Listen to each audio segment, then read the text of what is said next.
پناہ مانگتا ہوں میں اللہ کی شیطان مردود سے، اللہ کے نام سے جو بڑا مہربان نہایت رحم فرمانے والا ہے۔ یقیناً اللہ نے مومنوں سے ان کی جانوں اور ان کے مالوں کو جنت کے بدلے خرید لیا ہے۔ وہ اللہ کی راہ میں لڑتے ہیں، پھر مارتے ہیں اور خود بھی مارے جاتے ہیں، ان سے جنت کا پختہ وعدہ اللہ کے ذمے ہے۔ تورات اور انجیل اور قرآن میں، اور اللہ سے بڑھ کر اپنے عہد کو کون پورا کرنے والا ہے؟ تو جو سودا تم نے اللہ سے کیا ہے اس پر خوشی مناؤ، اور یہی بڑی زبردست کامیابی ہے۔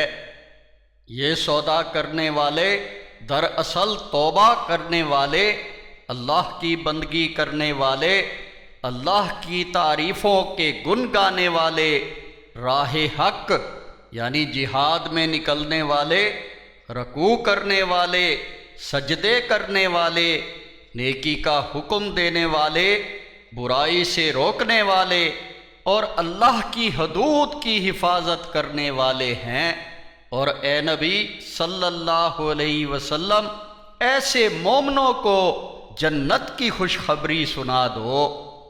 نہ تو یہ نبی محمد صلی اللہ علیہ وسلم کے لیے جائز ہے اور نہ ایمان والوں کے لیے کہ وہ مشرکوں کے لیے بخشش کی دعائیں کریں، اگرچہ وہ ان کے رشتہ دار ہی کیوں نہ ہوں، جبکہ ان پر واضح ہو چکا ہے کہ وہ جہنمی ہیں۔ اور ابراہیم علیہ السلام کی اپنے باپ کے لیے بخشش کی دعا تو اس وعدے کی وجہ سے تھی جو وہ اس سے کر چکے تھے۔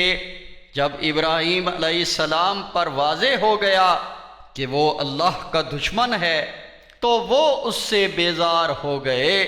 بے شک ابراہیم علیہ السلام نرم دل اور مصیبتوں پر صبر کرنے والے تھے۔ اور اللہ ایسا نہیں ہے کہ لوگوں کو ہدایت دینے کے بعد گمراہ کر دے جب تک ان کے لیے یہ واضح نہ کر دے کہ انہیں کن کن چیزوں سے بچنا چاہیے۔ یقیناً اللہ ہر چیز کو خوب جاننے والا ہے۔ بلا شبہ اللہ ہی کی بادشاہت ہے، آسمانوں اور زمین میں وہی زندگی دیتا ہے اور وہی موت دیتا ہے، اور اللہ کے سوا تمہارا نہ کوئی کارساز ہے اور نہ کوئی مددگار۔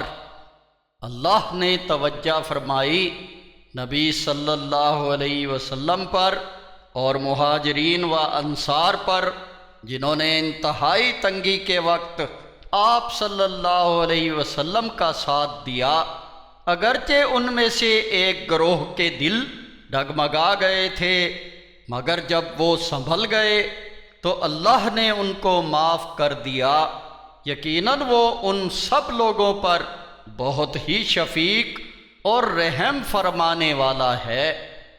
اور ان تینوں کو بھی اللہ نے معاف کر دیا، یعنی کعب بن مالک، مرارہ بن ربیعہ، حلال بن امیہ کو، جن کے معاملے کو انتظار میں رکھا گیا تھا، یہاں تک کہ جب زمین اپنی تمام تر کشادگی کے باوجود ان پر تنگ ہو گئی اور وہ خود اپنی جانوں سے بھی تنگ آ گئے اور جان گئے کہ اللہ سے بچنے کی کوئی جائے پناہ خود اللہ کے علاوہ اور کہیں نہیں ہے، تو اللہ نے ان کی طرف توجہ کی تاکہ وہ توبہ کریں۔